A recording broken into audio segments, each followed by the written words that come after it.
श्रीचैतन्यमनोभीष्टं स्थापितं येन भूतले स्वयं रूपः कदा मह्यं ददाति स्वापदान्तिकम्। वन्देऽहं श्रीगुरोः श्रीयुतपदकमलं श्रीगुरून् वैष्णवांश्च श्रीरूपं साग्रजातं सहगण रघुनाथान्वितं तं सजीवं साद्वैतं सावधूतं परिजनसहितं कृष्णचैतन्यदेवं श्रीराधा कृष्णपादान् सहगण ललिता श्रीविशाखान्वितांश्च। हे हे कृष्णा करुणा सिंधु दीनबंधो जगत्पते गोपेश गोपिका कांता राधा कांता नमोस्तुते तप्त कांचन गौरांगी राधे वृंदावनेश्वरी वृषभानुसुते देवी प्रणमामि हरिप्रिये। ओम नमो विष्णुपादाय कृष्णप्रेष्ठाय भूतले श्रीमते भक्तिवेदांत स्वामी नितिनामिने नमस्ते सरस्वती देवे गौरवाणी प्रचार निर्विशेष शून्यवादी पाश्चात्य देशतारिणे वाञ्छाकल्पतरुभ्यश्च कृपा सिन्धुभ्य एव च पतितानां पावनेभ्यो वैष्णवेभ्यो नमो नमः। ॐ नमो भगवते वासुदेवाय। ॐ नमो भगवते वासुदेवाय। ॐ नमो भगवते वासुदेवाय। जय जय श्री चैतन्य जय नित्यानंद जय अद्वैत चंद्र जय गौर भक्त वृंद। जय जय श्री चैतन्य जय नित्यानंद जय अद्वैत चंद्र जय गौर भक्त वृंद। मूकं करोति वाचालं पंगुं लंघयते गिरिं यत्कृपातमहं वन्दे श्रीगुरुं दीनतारिणं परमानन्दमाधवं श्रीचैतन्य ईश्वरम्। हरे कृष्णा।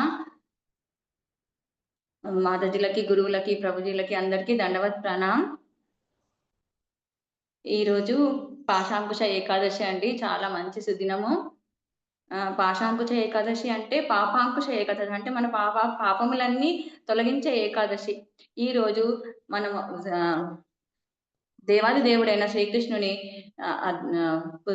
పుస్తకంలో 36వ అధ్యాయము శ్రీకృష్ణుని తీసుకొని వచ్చుటకు కంసుడు అక్రూరుని పంపుట అనే అధ్యాయాన్ని చర్చించుకోబోతున్నామండి। కృష్ణ అంటే కర్షతి ఇది కృష్ణ అంటే సర్వాకర్షకుడు। కృష్ణ మన మనసుల్ని జంతువులని అందరినీ ఆకర్షించేవాడు। కృష్ణ కృష్ణావతార లీల కంటే ముందు లీల చేయడానికి వచ్చే ముందు గోలోకం నుంచి బృందావనాన్ని గోవర్ధన పర్వతాన్ని రాధమ్మ అయితే కృష్ణలోని ఆహ్లాదని శక్తియే కదండి। ఇవన్నిటిని తీసుకొని భూలోకానికి వచ్చాడంటండి। బృందావనం సర్వదా శ్రీకృష్ణుని తలంపులలోనే లగ్నమై ఉండేది। ప్రతి ఒక్కరూ కృష్ణలీలనే స్మరిస్తూ నిరంతరము దివ్య ఆనంద సాగరంలో మునిగి ఉండేవారు। వాళ్ళు ఎప్పుడు ఎల్లవేళలా కృష్ణలీలను తలుచుకుంటూ ఆనంద సాగరంలోనే ఉండేవాళ్ళు। ఒకసారి కానీ ఈ బృందావనం ఇప్పుడు భూలోకంలో ఉంది కదండి, ఇక్కడంతా భౌతికం। ఈ భౌతికంలో రాక్షసుల తాకిడి ఇంకెట్లైనా తట్టుకోకుండా ఉండలేము। సో ఒక రోజు ఏమైందంట, అరిష్టాసురుడు అనే పెద్ద రాక్షసు పెద్ద దేహంతో పెద్ద వాడి కోరలతో అరిష్టాసురుడు అనే రాక్షసుడు బృందావనంలోకి అడుగు పెట్టాడంటండి। అతను ఎంత పెద్దగా ఉన్నాడంట అంటే మేఘలను తాకుతున్నాడంటండి। అంత పెద్దగా భయంకరంగా భీకరంగా అరుస్తూ అసలు బృందావనం భూమి కంపించిందా అన్నంత పెద్ద అడుగులు వేస్తూ వృషభ రూపం అంటే వృషభాకారం అంటే ఎద్దు ఆకారంలో ఉన్న అరిష్టాసురుడు అనే రాక్షసుడు బృందావనంలోకి ప్రవేశించాడంట। భూమి కంపించిందా అన్న చందంగా నేల కంపించింది। వాడు ఎంత కఠోరంగా రంక వేసి నేలను నది వైపు తవ్వుతూ గ్రామంలోకి ప్రవేశించాడంట। అంత కర్ణ కఠోరంగా ఉన్నట్టు దాని రంకెకు గర్భం దాల్చినట్టు బృందావన స్త్రీలు గోవులు అవన్నీ కూడా వాటన్నిటికీ గర్భస్రావం జరిగిందంట అండి। అంత భయపడిపోయి జంతువులన్నీ గోవులు గోమాతలు స్త్రీలు పురుషులు అందరూ భయపడి పారిపోతూ గ్రామం నుండి పారిపోసాగారు। పరిస్థితి ఇంత భీకరంగా మారగానే బృందావన వాసులు ఆర్తితో కృష్ణ వాసుదేవ రక్షించు స్వామి రక్షించు అని అరిచారు। ఆ అరుపులని గమనించిన శ్రీకృష్ణుడు అప్పుడు ప్రజవాసులతో భయపడకండి అని పలికి అరిష్టాసురుని ముందు నిలిచి ఓరి జీవాదమా, గోకుల వాసులను ఎందుకు భయపెడుతున్నావు? దీని వలన నీకు లాభం ఏమిటి? ఏం లాభం వస్తుంది దీని వలన? నువ్వు నా కోసం వచ్చావు గదా! నాతో పోరాడడానికి నన్ను ప్రతిఘటించాలని వచ్చావు గదా! నన్ను ప్రతిఘటించు. నాతో యుద్ధం చెయ్యి. అమాయకులైన గోకులవాసులను ఎందుకు నువ్వు బాధపెడుతున్నావు? హింసిస్తున్నావు? అని ఆహ్, తన మిత్రుడి భుజంపై చేయి వేసి ఆ! మిత్రుడి భుజంపై చేయి వేసి నాతో యుద్ధానికి రా అని పంతమాడగానే ఆ అసురుడు క్రుద్ధుడయ్యాడు. క్రుద్ధుడయ్యాడంటే ఇంకా అసురునికి ఏంటి అసలేం పాలుపోలేదు. అదేంటి ఇంతమంది నా నా భీకర ఆకారానికి, నా భీకర అరుపులకి ఇంతమందిని నేను భయపెట్టిస్తుంటే ఇంత అందంగా, ఇంత ఇంత అమాయకంగా, ఇంత నాజూగ్గా ఉన్న ఈ కృష్ణ బలరాములేంటి అసలు నాకేం భయపడట్లేదు అని ఇంకా వాడికి కోపమొచ్చేసిందంటండి. కోపమొచ్చేసి పెద్దగా అరుస్తూ, గిట్టలతో నేలను తవ్వుతూ ఆ! తోకని ఎత్తాడంట మేఘమండలం చుట్టూ కోపంతో కృష్ణుడి వైపుకి తిప్పి, కృష్ణుడి వైపు పరుగు తీశాడంట. ఎర్రబడిన నేత్రాలు అతని కన్నులు కూడా ఎర్రగా అయిపోయాయంట అంత కోపంతో. ఆ కొమ్ములని కృష్ణుడి వైపు సూటిగా ఉంచి, వాడు ఇంద్రుని వజ్రాయుధంలాగా పరుగు తీశాడు. ఇంద్రుని వజ్రాయుధం ఎంత స్పీడ్‌గా వస్తుందో అంత స్పీడ్‌గా వచ్చేసాడంట కృష్ణుడి పైకి. కానీ కృష్ణ భగవానుడు ఏం చేశాడు? వాడి కొమ్ములని పట్టుకొని ఒక పెద్ద మహాగజము ఎలా చిన్న శత్రువైన చిన్న గజాన్ని ఎలా తీసుకొని ఆ! ఆహ్, ప పారేస్తుందో అలా దాన్ని దూరంగా తోసి పారేశాడు. ఇంకా అరిష్టాసుడికి చెమటలొచ్చేసాయి. అసలు ఊహించని హఠాత్ పరిణామం కాదండి. చెమటలొచ్చేసి కింద పడిపోయి, కానీ ఎలాగో అలా ఇప్పుడు కృష్ణుడి శక్తి కొంచెం కొంచెం తెలుస్తున్నట్టుంది. ఎలాగో అలాగా మెల్లిగా ఇంకా ఎక్కువ బలాన్ని కూడబట్టుకొని లేచాడు. లేచి మళ్ళీ కోపంతో కొమ్ముల్ని ముందుకి కృష్ణుడి మీదకి ఇచ్చేసుకుంటూ మళ్ళీ కృష్ణుడి మీదకొచ్చేసాడు. వచ్చినప్పుడు ఇంకా కృష్ణ భగవానుడు ఏం చేశాడు? వాడి కొమ్ములని గట్టిగా పట్టేసుకున్నాడు. పట్టేసుకొని వాడిని నేల మీద పడేసి ఆహ్, ఆ తర్వాత దేవదేవుడు తడి బట్టను పిండినట్లు వాడి దేహాన్ని కాలుతో తన్నాడు. బ్రహ్మ కడిగిన పాదం కదండీ! అసలు ఆ పాదాలని అతను అది అరిష్టాసురుడు అట్లాంటి రాక్షసుడి పాదాలను దేవుడు సృష్టించాడంటే ఆడు ఎంత సుకృతం చేసుకున్నాడో గదండీ! ఆ! అది కాలితో తన్నాడు. తంటే ఇంకా శ్రీకృష్ణ పాద తాడనకు అరిష్టాసురుడు నేల మీద పడి పొర్లుతూ విపరీతంగా కాళ్ళు కొట్టుకోసాగాడు. రక్తం కక్కుకొని మలమూత్రాలు విసర్జించి ఇంక యమపురికి చేరుకున్నాడు. చనిపోయాడు. ఇంక కన్నుగుడ్లు బయటికి తేలేసి. ఈ అద్భుతమైన ఈ కృష్ణ కార్యాన్ని చూసి ఉన్నత లోకాలలో అంటే దేవతలందరూ పుష్పవర్షము కురిపించారు. ఇంక కృష్ణుడు బృందావన వాసుల ప్రాణం కృష్ణ భగవానుడు. సో, వాళ్ళింకా ఎంతో ఆనందభరితులైపోయి కృష్ణుడిని నయనోత్సవం చేశారు. బలరామునితో పాటు విజయోత్సవం చేశారు. వాళ్ళు కృష్ణుడు ఎంతో పొగిడారు. వాళ్ళిద్దరు వ్రజవాసులందరూ కృష్ణుడిని ఎంతో కీర్తించారు. ఒక వ్యక్తి ఏదైనా అద్భుతమైన కార్యాన్ని చేసినప్పుడు అతని బంధుమిత్రులు సహజంగానే ఆనందభరితులవుతారు గదండీ! మన ఇంట్లో మన మన మన ఇంట్లో వాళ్ళు ఎవరైనా గొప్ప కార్యం చేసినప్పుడు మనమెంత సంతోషపడతాము. మనకే జరిగినట్టు మన బంధుమిత్రులు అలాగే కృ కృష్ణుడైతే బృందావన వాసులందరికీ బంధువే గదండీ! అందరి ప్రాణం. సో, ఈ సంఘటన జరిగిన తర్వాత ఇంకా నారద మహాముని కంసునికి కృష్ణుని గురించిన రహస్యాన్ని వెల్లడి చేశాడు. పరిత్రాణాయ సాధూనాం వినాశాయ దుష్కృతాం ధర్మ సంస్థాపనార్థాయ సంభవామి యుగే యుగే. ఎలా అయితే హ్మ్. దుష్ట శిక్షణ, శిష్య రక్షణ చేయడానికి భగవంతుడు లీలలు చేస్తాడో, ఆ లీలల్లో నారద మహాముని గొప్ప పాత్ర వహిస్తాడు. సో, అలాగే ఇక్కడ నారద మహాముని ఇంకా కంసుని దురాగతాలు మితిమీరిపోతున్నాయి. కంసుని శిక్షించే సమయం ఆసన్నమైనదనేసి నారద మహాముని నారద మహామునిని సాధారణంగా దేవదర్శనుడని పిలువబడతాడంట. అంటే అతను గూడా భగవానుని శక్తి అవతారమే అనంటండి నారద మహాముని. సో, అతను మన మామూలు చర్మచక్షువులకు అతను కనపడలేడంట. ఆహ్, కానీ ఏమాత్రం సబ్ ఆహ్, నా నారదుడు దేవతలకు ఏమాత్రం సమానం మ కా కానట్టి కంసుని చూడడానికి వెళ్లి తన దర్శన భాగ్యం అయినా అట్లాంటి వాడు దేవతలలో దేవతలకి సమానము అసలు. అట్లాంటి వాడు కంసుని దగ్గరికి వెళ్ళాడన్నమాట. సో, దీన్ని భగవంతుడు లేదా విశుద్ధ భక్తుడు అంటే స్వచ్ఛమైన భక్తుని సహవాసము చేస్తే మనకి అజ్ఞాత సుకృతి లభిస్తుందంట. దాంతో మనకి ఎంతో భక్తిలో మనం పురోగతి అభివృద్ధి సాధిస్తామంటండి. సో, ఎంతో అగోచరమైన విశుద్ధ భక్తునితో సాంగత్యం చేసేవారు అగోచరమైన గొప్ప లాభాన్ని పొందుతారు. దానినే అజ్ఞాత సుకృతి అంటారంట. ఏ విధంగా తాను పురోగమిస్తున్నాడన్నది తెలియకపోయినా భగవంతుని భక్తుని, శుద్ధ భక్తుని అంటే మన శ్రీల ప్రభుపాదుల వారి లాంటి శుద్ధ భక్తుని ఆహ్, సహచర్యము, సహవాసము అతను చెప్పిన అవన్నీ మనం పాటిస్తూ ఉంటే హ్మ్. మనకు తెలియలేని మనం భక్తిలో ఎంతో పురోగమిస్తామంట. సో, నారదుడు ఇంకా ఈ త్వరగా త్వరగా త్వరగా పూర్తి చేయడమే విషయాన్నంతటిని త్వరగా పూర్తి చేయడమే నారదముని కార్యము. దానవులను వధించడానికే శ్రీకృష్ణుడు అవతరించాడు. ఇక కంసుడు దానవులలో ప్రధానుడు. ప్రధానుడంటే చాలా ప్ర ఇంపార్టెంట్ అన్నమాట. చాలా ముఖ్యమైన వాడు. నారద మహాముని విషయాన్నంతటిని త్వరిత పెట్టగోరాడు. కాబట్టి వెంటనే అసలైన సమాచారంతో కంసుని సమీపించి కంసుడు ఇంకా మహా కృష్ణుని జన్మ వృత్తాంతము చెప్పేశాడు. వసుదేవుడి అష్టమ సంతానము చేతనే నీవు చంపబడతావు అని ఎలా ఆకాశవాణి చెప్పిందో, ఆ అష్టమ సంతానమే ఈ శ్రీకృష్ణుడు. అష్టమ సంతానము పుత్రిక అని నిన్ను వసుదేవుడు నమ్మించి తప్పుదారి పట్టించాడు. నిజానికి ఆ ఆడ శిశువు నంద యశోదల పుత్రిక. సో, వసుదేవుడు తన పుత్రుని అక్కడ ఉంచి ఆ ఆడ శిశువుని ఇక్కడికి తీసుకొని వచ్చావు. అందుకే నీవు పొరబడ్డావు. బలరామ శ్రీకృష్ణుడు ఇద్దరూ కూడా వసుదేవుని పుత్రులే. నీ దుర్మార్గపు స్వభావానికి నువ్వింత దుష్టుడివి కాబట్టి వాళ్ళ పుత్రులకు హాని చేస్తావని చెప్పేసి అజ్ఞాతంగా వసుదేవుడు నంద మహారాజు ఇంట వాళ్ళిద్దరిని పెంచుతున్నారు. నంద మహారాజు గోప్యంగా వాళ్ళిద్దరిని పెంచుతున్నారు అజ్ఞాతంగా అని చెప్తారన్నమాట. ఎవరు నారదుడు కంసునికి. సో, నారద మహాముని ఈ సమాచారం అందగానే కంసుడు తన పదునైన ఖడ్గాన్ని అప్పుడు ఇంకా కోపంతో ఇంకా తన పదునైన ఖడ్గాన్ని బయటికి తీశాడంటండిక.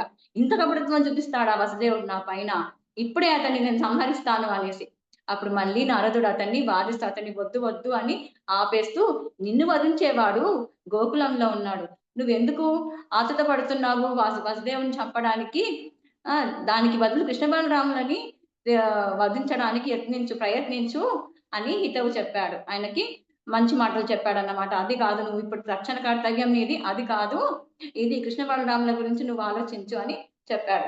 అయినా తన కోపాన్ని అణుచుకోవడానికి కంసుడు వసుదేవుడిని అయినా సరే ఇప్పుడు చూడండి అరిషడ్ వర్గాలనేవి మనిషినైనా ఎవరినైనా ఎంత పతనం చేస్తాయో చూడండి. కామము, క్రోధము, లోభము, మోహము, మదము, మాత్సర్యము ఇవేనండి. వీటిని కంట్రోల్ చేసుకోవడానికే మనము కృష్ణ కాన్షియస్‌ని చేసుకోవాలి. ఇప్పుడు అవి కంట్రోల్ చేసుకోలేకనే ఇంకా కంసుడు ఏం చేశాడు? అయినా సరే నారదుడు ఇంత చెప్పినా వసుదేవుడిని ఇంకా దేవకి మాతని ఇద్దరిని బంధించేశాడన్నమాట చెరసాలలో. కృష్ణ బలరాముని వధించడానికి అంకెలతో బంధించాడు. తనకు లభించిన కొత్త సమాచారము గురించి చర్యను ఆరంభిస్తూ ఇంకా తన పాలిటిక్స్ స్టార్ట్ చేసేసాడింకా. ఈ సమాచారం దొరికింది కదా! ఇంకా ఫస్ట్ ఏం చేశాడు? మంచిగా ఫుల్‌గా అంతా ప్లాన్ ఏసేస్తున్నాడింకా. కేశి అనే రాక్షసుని పిలిపించాడు. పిలిపించి "నువ్వు బృందావనం వెళ్ళి అక్కడ కృష్ణ బలరాములు ఉంటారు. వాళ్ళని వధించు, వాళ్ళని చంపు" అని ఆజ్ఞ ఇచ్చేశాడు. నిజానికి కంసుడు అసలు కేశి అనే రాక్షసుడికి ఏమని చెప్పినట్లుంది అంటే, "నువ్వు బృందావనం వెళ్ళు. అక్కడ కృష్ణ బలరాములు ఉంటారు. వాళ్ళతో నువ్వు మోక్షాన్ని పొందు" అన్నట్టు ఆయనకి ఆజ్ఞాపించినట్టు అనిపించిందంట. ఎందుకంటే అంతే గదండీ! కృష్ణుడి చేతిలో హతం కావడం అంటే మోక్షం పొందడమే గదా! సో, వెళ్లి కృష్ణ బలరాముని ఆజ్ఞాపించాడు. తర్వాత కంసుడు ప్రవీణులైన చాలా బలశాలులైన మావటి వాళ్ళని ప్రవీణులైన మావటి వాళ్ళంటే ఏనుగులని చూసుకునే వాళ్ళని చాణూర ముష్టిక శల తోషలాది మల్ల యుద్ధం చేసే వాళ్ళని పిలిపించి ఇంకా ఇప్పుడు త్రిగుణాలలో సాత్విక గుణం ఉపయోగిస్తున్నాడండి. రాజస తామస గుణమే కదా అతన్ని నిర్దేశిస్తుంది. కానీ ఇప్పుడు తన అవసరానికి అనుకరిస్తున్నాడు సాత్విక గుణాన్ని. అనుకరణ కాదండి, మనం అనుసరించాలి. సో, అనుకరిస్తూ కపటంగా ఏమంటున్నాడంటే, మిత్రులారా నేను చెప్పేది సావధానంగా వినండి. మీరు మంచిగా వినండి నేను చెప్పేది. బృందావనంలో నందుని ఇంట కృష్ణ బలరాములనే ఇరువురు సోదరులున్నారు. ఇద్దరు అన్నదమ్ములున్నారు. నిజానికి వారు వసుదేవుని తనయులు, వసుదేవుని పుత్రులు, వసుదేవుని కొడుకులు వాళ్ళు. నేను కృష్ణుడి చేత వధింపబడనున్నట్లు మీకు తెలిసే ఉంటుంది. నేను కృష్ణుని చేతిలో వధింపబడతానని ఆకాశవాణి చెప్పింది కదా! సో, దీనిని గురించి భవిష్యవాణి చెప్పింది. ఆ! భవిష్యవాణి చెప్పింది. మీరిప్పుడు ఒక మల్లయుద్ధ పోటీని ఏర్పాటు చేయండి. ఆ ఉత్సవాన్ని తిలకించడానికి దేశం నలుమూలల నుండి ప్రజలు వస్తారు. ఆ సోదరులిద్దరూ కూడా ఇక్కడకు వచ్చేటట్లు నేను చేస్తాను. అప్పుడు మల్లయుద్ధ రంగంలో మీరు వారిని చంపేయండి అని అన్నాడు. ఉత్తర భారతదేశ జనులు మల్లయుద్ధ పోటీలంటే ఇప్పటికీ ఇష్టపడతారు. సో, ఉత్తర భారతదేశంలో నార్త్ ఇండియాలోనంట మల్లయుద్ధం అంటే చాలా పోటీలంటే వాళ్ళకి చాలా ఇష్టమంటండి. ఇప్పటికీ వాళ్ళు పోటీలు చేస్తారంట. 5000 సంవత్సరాల కిందట కూడా మల్లయుద్ధము ప్రాచుర్యము పొంది అన్నట్లు శ్రీమద్ భాగవత వచనాలను బట్టి తెలుస్తుంది. శ్రీమద్ భాగవతంలో గూడా 5000 సంవత్సరాల కింద జరిగింది గదండీ ఇదంతా. అప్పటి నుంచి గూడా మల్ల యుద్ధం అనేది చాలా ప్రాచుర్యంలో ఉందంట. చాలా ఫేమస్ అంట. కంసుడు అటువంటి మల్ల యుద్ధ పోటీని ఏర్పాటు చేసి, దానిని చూడడానికి జనులను ఆహ్వానించాలని అనుకున్నాడు. అందరిని ఆహ్వానించాలని ఇంక ప్లానేసాడండి. గట్టిగా అన్ని వైపుల నుంచి మంచి ప్రణాళికనే వేశాడు. అప్పుడు మామటి రావునని పిలిచాడు. పిలిచి కువలయాపీడం అనే ఒక పెద్ద ఏనుగు గజ ఏనుగు మద గజాన్ని మత్త గజాన్ని మల్లయుద్ధ ప్రాంగణంలో ఆ ద్వారంలో నిలపండి. ద్వారంలో నిల్చోబెట్టండి. కృష్ణ బలరాములు అర్థించగానే వాళ్ళు రాగానే పట్టుకొని ఏనుగు చేత వారిని చంపించండి అని ఒక మావటి వానికి చెప్పేశాడు. పశుబలుల ద్వారా శివుని ఆ తర్వాత ఏం చేశాడంటే చూడండి ఇంత తమోగుణంలో ఉన్నా, ఇంత రజోగుణంలో ఉన్నా సరే ఆయన ఇప్పుడు ఏం చేస్తున్నాడు? శివ ఆరాధన చేస్తున్నాడు. పశుబలుల ద్వారా శివుని అర్చనకు చతుర్దశి రోజు ధనుర్యాగ నిర్వహణకు ఏర్పాట్లు చేయమని కూడా కంసుడు తన మిత్రులకు ఉపదేశించాడు. ఏకాదశి తరువాత 3 రోజులకు చతుర్దశి వస్తుంది. అది శివారాధనకే కేటాయించబడింది. శివుని ప్రధాన అంశాలలో కాలభైరవుడు ఒకడు. కాలభైరవుడు అనే భగవంతుడు ఉన్నాడండి. మన కాశీపట్నం వెళ్తే అక్కడ ఫస్ట్ కాలభైరవ దర్శనం చేసుకునే కాశీకి వెళ్ళాలన్నమాట. అయితే ఆ కాలభైరవుడు శివుని ప్రధాన అంశ. ఆ కాలభైరవునికి ఇప్పుడు కూడా ఇంకా వైద్యనాథ్ అనే ధామంలో ఈ జంతు బలులు ఇచ్చే ఆనవాయితీ ఉందంట అండి. సో, ఆయనకి కూడా కంసుల వాళ్ళకి కూడా ఆనవాయితీ ఉందంట. ఆ జంతు బలులను సమర్పించే దానవులు శివుని ఆ రూపంలో శివుని అర్చిస్తారంట. వాళ్ళు కొలుస్తారంట. పూజలు చేస్తారంట. సో, అక్కడ కాలభైరవునికి పశుబలులు ఇస్తారు. కంసుడు అసుర వర్ణానికి చెందినవాడు. ఆయన రాక్షస జాతికి చెందినవాడు గదండీ! అంతే కాకుండా అతడు రాజనీతి చతురుడు. గొప్ప పొలిటీషియన్ గదా! సో, అవడం వలన కృష్ణ బలరాములను వధించడానికి, చంపడానికి అసుర మిత్రులను కూడా ఏర్పాటు చేశాడు. తర్వాత ఏం చేశాడింకా? ఎక్కడ ఏ ఏ ఏది లోటు ఉంచట్లే అన్ని వైపుల నుంచి. ఎందుకంటే చిన్నగున్నప్పటి నుంచి ఆయనను చంపాలని చూసినా గాని కూడా చావట్లేదు గదా! ఇంక ఏ ఛాన్సు తీసుకోవాలనుకోవట్లేదు అతను. అందుకోసమే కంసుడు యదువంశీయుడైన అక్రూరునికి కబురు పెట్టాడు.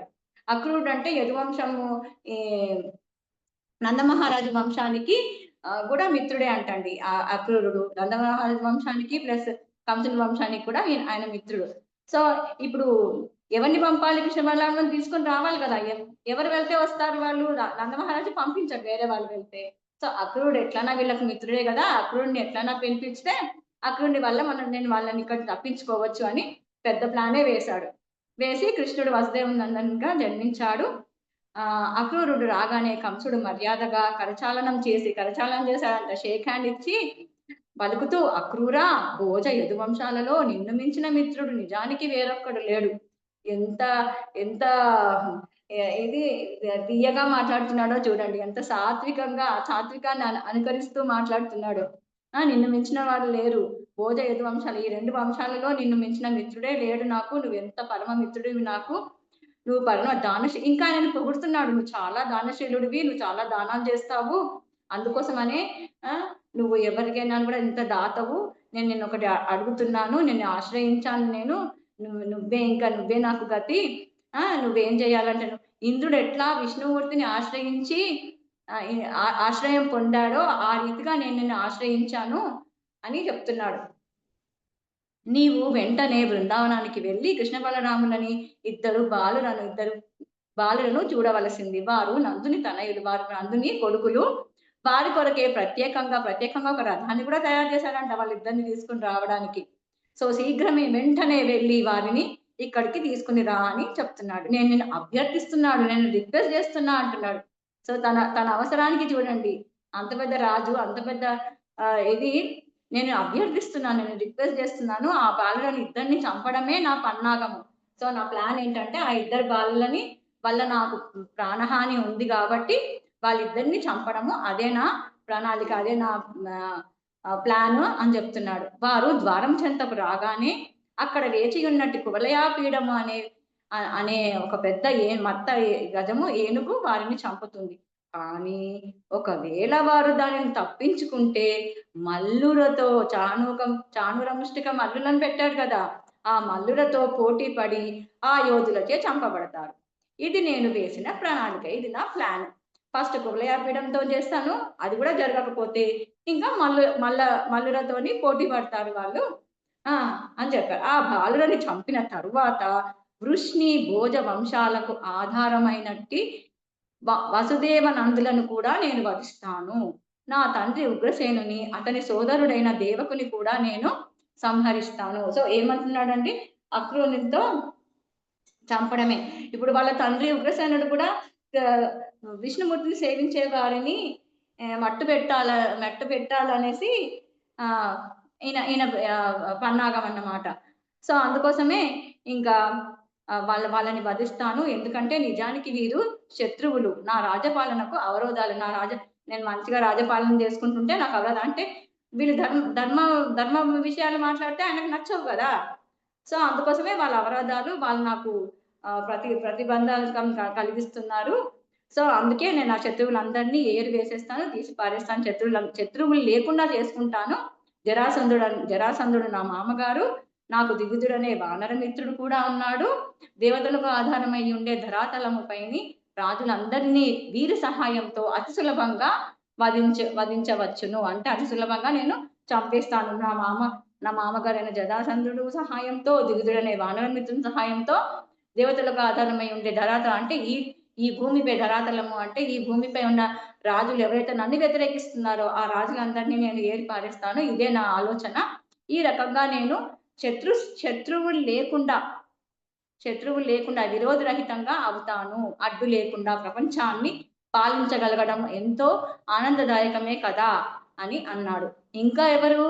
ఇంకా ఆయనకు స్నేహితులున్నారంటండి. దుష్ట చతుష్టయం అన్నట్టు ఆహ్, బాణనమిత్రుడైన ద్వివిదుడు, శంభరుడు, నరకాసురుడు, బాణాసురుడు నా సన్నిహిత మిత్రులు.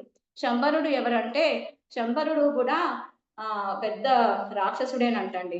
శంబరుడి స్టోరీ ఏంటంటే, శంబరుడికి కూడా ప్రద్యుమ్నుడు అంటే కృష్ణ ఇంకా రుక్మిణి రుక్మిణీల పుత్రుడైన ప్రద్యుమ్నుడి వల్ల ఆయనకి మరణం తప్పదని శాపం ఉందంట. సో, అందుకోసమే చిన్ చిన్న బాలుడైన ప్రద్యుమ్నుడిని చంపడానికి సముద్రంలో ఆయనని ఏసేస్తాడంటండి. సముద్రంలో ఏస్తే అప్పుడు చేప మింగుతుందంట.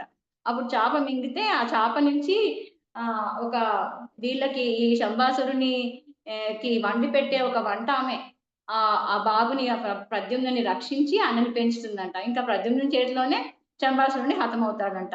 నరకాసురుడు మనకు తెలిసే గదండీ! నరకాసురుడు ఇప్పుడు 15 రోజుల్లో మన దీపావళి వస్తుంది. సత్యభామ అది భూదేవి ఇంకా వరాహమూర్తి అవతారంలో నరకాసురుడు భూదేవికి జన్మించిన ఆహ్, వాడు నరకాసురుడు. ఆ 16,000 మంది ఆహ్, వేరే రాజ్యాల నుంచి రాజకుమార్తెలను తీసుకొని వచ్చి తన దగ్గర పెట్టుకుంటేనే గదా! నరకాసురుడిని వధించిన తర్వాత వాళ్ళందరూ కృష్ణ మమ్మల్ని ఇంకా ఇంటికి పోతే ఎవరు మమ్మల్ని తీసుకోరు, ఒప్పుకోరు మమ్మల్ని. ఇంక మాకేంటి మాకు చావే శరణం కృష్ణ అంటే, అప్పుడు కృష్ణుడు ఆ 16,000 మంది రాకుమార్తెలను తను వివాహమాడి వాళ్ళకి ఒక్కొక్కరికి ఒక్కొక్క ఆహ్, రాజప్రాసాదము ఒక్కొక్క ప్యాలెస్ ఇచ్చాడంటండి నరకాసురుడు. ఇంకా బాణాసురుడు. బాణాసురుడు గూడా అంతే అతను గూడా పెద్ద రాక్షసుడు. ఇంకా అసలేంటంటే అతను పెద్ద గొప్ప భక్తుల భక్తుల ఇంట జన్మించాడండి బాణాసురుడు. వాలి యొక్క కుమారుడంట. పెద్ద కుమారుడంట బాణాసురుడు. కానీ వాళ్ళు ఈ వర్గాలు ఇంకా ఈ త్రిగుణాలని జయించలేక వాళ్ళు ఇంత రాక్షసులుగా మారిపోయారు. సో, నా సన్నిహిత మిత్రులు వాళ్ళు. దేవతలకు ఆధారమయ్యే రాజులపై నేను యుద్ధాన్ని ఆరంభించి నప్పుడు వీరంతా అదే సో, దేవతలతో నేను యుద్ధం చేస్తున్నప్పుడు వీళ్ళంతా నాకు సహాయం చేశారు. సో, నిశ్చయంగా నేను శత్రువులను నశింపజేస్తాను. కనుక వెంటనే బృందావనానికి వెళ్లి మధురా నగరి వైభవాన్ని ఇక్కడున్న వైభవాన్ని వైభవాన్ని నువ్వు బాగా చెప్పి ఈ కార్యం ఎట్లా కూడా సఫలం చేయాలి. మధురానగర వైభవాన్ని చెప్పి వెంటనే మధురానగర వైభవాన్ని చూచేందుకు మల్ల యుద్ధ పోటీలో పాల్గొనేందుకు వాళ్ళిద్దరిని కృష్ణ బలరాములని ఇక్కడికి తీసుకొని రావాల్సింది అని అన్నాడు. అప్పుడు కంసుని ప్రణాళికను విన్న తరువాత అక్రూరుడు మాట్లాడుతూ, రాజా, నీ రాజకీయ కలాపాలలో అడ్డంకులను భగ్నపరచడానికి అద్భుతమైన ప్రణాళికనే, మంచి మంచి ప్లానే వేశావు. కానీ నీ కార్యము సఫలమైనా కావచ్చు, నిష్ఫలమైనా కావచ్చు. కనుక సమచిత్తాన్ని కలిగి ఉండు. కనుక నువ్వు కరెక్ట్ గా సమచిత్తంతో సరైన చిత్తంతో ఉండు.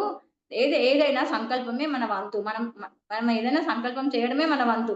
మనం కర్మ చేయడమే మన వంతు. దాని ఫలితం గురించి మనము ఆలోచించాల్సిన పని. అది మన కర్మ ప్రకారం అది మంచి కర్మ అయితే మనకి మంచి జరుగుతుంది. చెడు కర్మ అయితే దాని ఫలితం ఎట్లైనా మనం ఆలోచించాలి. మనం దాన్ని భరాయించాల్సి ఉంటుంది. సో ఇదంతా ఒక విధాత చేతిలోనే ఉంటుంది.